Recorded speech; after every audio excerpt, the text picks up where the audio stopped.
Hello and welcome back to Sentinels of the Multiverse, the video game.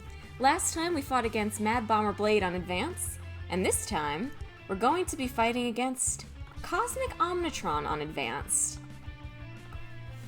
On Advanced mode, on this side, reduce damage dealt to devices by 1, and on the other side, increase damage dealt by devices by 1. So it's exactly his normal variant, but I believe it might be flipped the other way. Yeah, it's the reverse. It's the reverse of his normal form.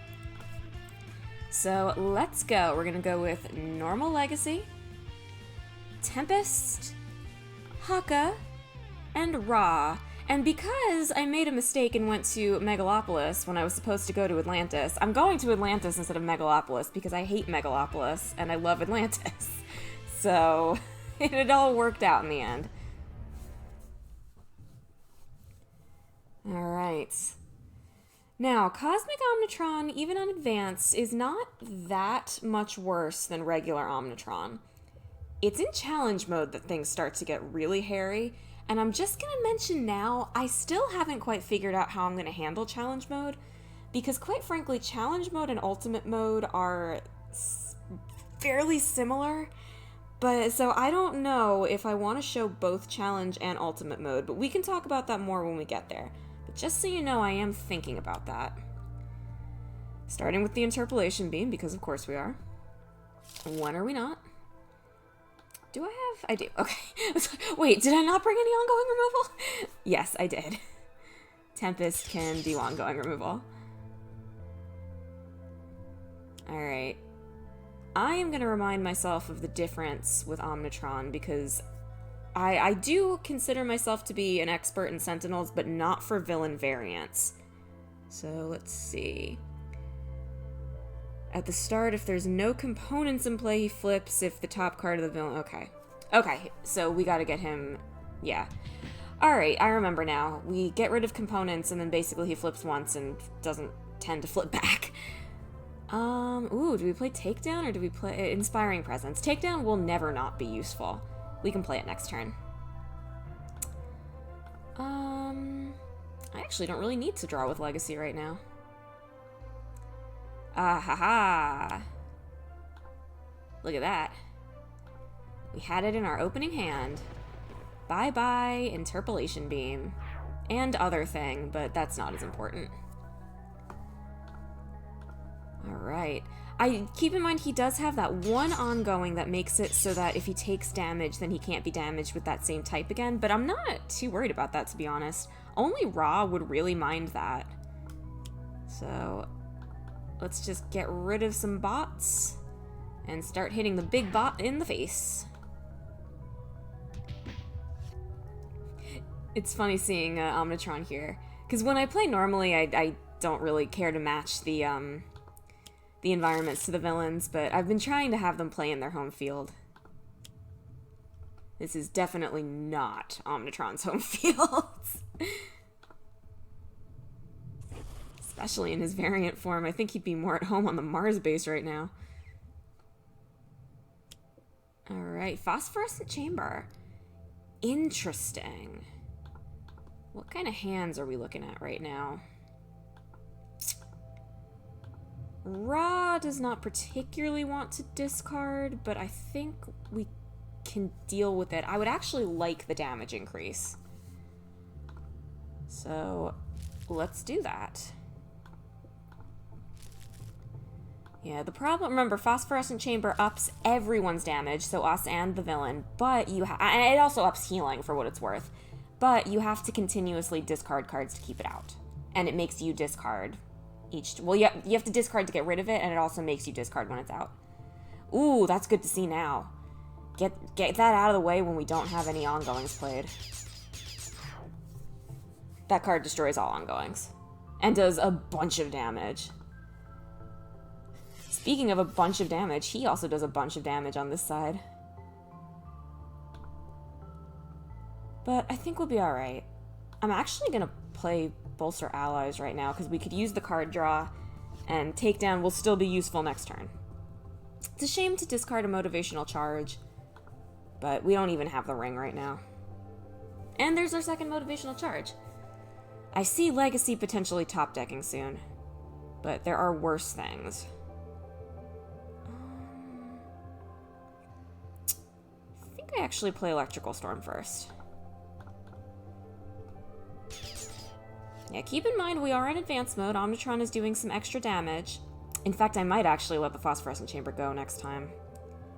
I didn't realize just how much damage he'd be doing. And we're doing extra damage too, but I think at this point it's not enough to warrant taking a net total of 10 damage every turn. We're not really built up enough to make that work. Maybe if I had some lightning slashes in hand, but I don't. I think I'd rather not deal with the discard. But, I mean, we've already got him past 3/4 health. Omnitron is one, he does a lot of damage on his own, and I kind of like that about him. That's a way that they kind of balanced him a little bit, but he doesn't really do very much. His normal variant plays lots and lots of extra cards all the time. In fact, let me make sure he's not doing that. Oh, see, whenever a drone enters play, you play the top card, but normal Omnitron gets extra cards every turn. So, I don't know. Cosmic Omnitron, I don't think is the most exciting. Until we hit Challenge Mode. Challenge Mode will be something completely different. Just you guys wait. I shouldn't tease that so much. That's not coming for a while. Ugh, I hate Toxic Seaweed. Who's discarding their hand? Oh my god. Definitely not Legacy. I really don't want to get rid of that Grievous Hailstorm. I actually think Haka's gonna do it. Just in case I've never let that stay out for long enough for you guys to read it, it says that unless a hero discards their hand to let it go, every time you use a power, you take 4 damage. Or, is it 2 damage or 4 damage? I think it's 4. 3. So it's probably H-1. Still, that's a lot. You really don't want that. Alright, so that hurt a little bit, but we're fine. And now we get to play Takedown and keep a motivational charge for whatever that's worth. Combos for heroes are fun, but at least for the base set, they don't get to go off all that often. At least not like singular hero combos. Other heroes can play off each other, but I'm talking about things like Fanatic's power with the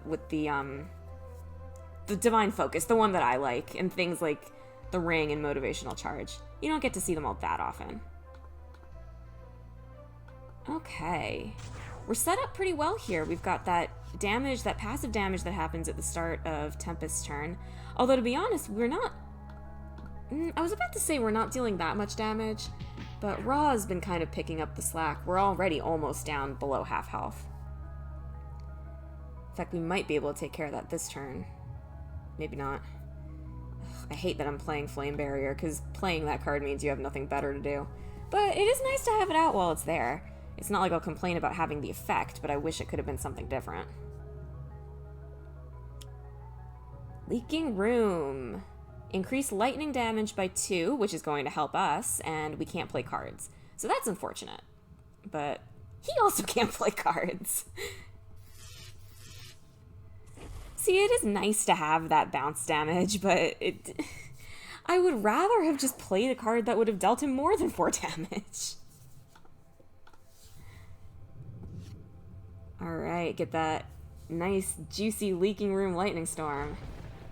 Not that 4 damage is all that much, but it's more than you usually see that card do.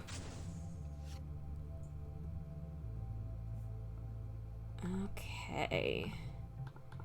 This is another game where our hands haven't been all that great. You know, Cosmic Omnitron is not Voss, so it's not really mattering like it did, but still, not the greatest, not the most entertaining of games I've ever played. Imbued Fire, that's nice. It does make me worry about the adaptive plating, but I can always get rid of it. The Kraken. Hello, friend. Yeah, I can always get rid of Imbued Fire. I think I'm a little bit too shy playing that card. I don't like having to take one of Ra's turn to destroy it if something weird happens, but I think I should be a little bit more liberal with that card. Ugh, I don't think we have any... Oh, gross. Ooh, this is gonna hurt. It didn't hurt that bad, actually. It's getting a little hairy. But I mean, I say that, but he's already at 34 HP. We're really not in any danger. I suspect he has 2 turns left to live. 2 rounds. Possibly 3. Yeah, maybe 3. But still, we're doing fine. I'm not that worried.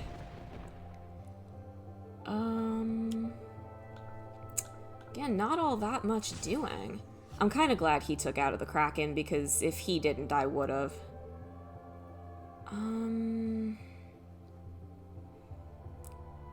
You know, you can destroy this, right? Yeah, I mean, I guess I might as well play it. He's the only target out right now, and it'll do him extra damage that we could really use. We'll see if I regret that. Imbued Fire... Yeah, I was considering playing Flame Spike, but if it's not going to take him out, I might as well wait to see if I get another card. Well, maybe he has another 2 rounds left to live. I still think we're going to be okay. We might lose Haka.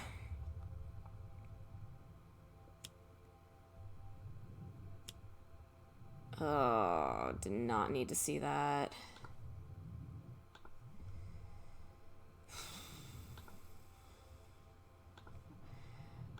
Oh, I'm not liking this as much as I was a second ago. Taking advantage of that flame barrier while I can. Boy, and I was talking about Atlantis and how I like it so much better, and it very well may be the reason we lose this. That's unfortunate. It's not going to matter because we have the Grievous Hailstorm, but if we hadn't been doing fire damage there, we actually would have done extra damage because of Leaking Room. I think we're still okay, actually. I think we're going to get him this turn.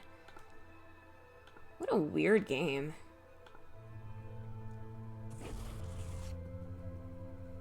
Somehow this feels anticlimactic, but I'm pretty sure he's gone. We got some nice use out of Flame Barrier there. It is nice when you get to play that. You don't get to usually. Alright, so that's Cosmic Omnitron down again, which means starting next episode, we are moving on to Challenge Mode. Challenge Mode is again another step up.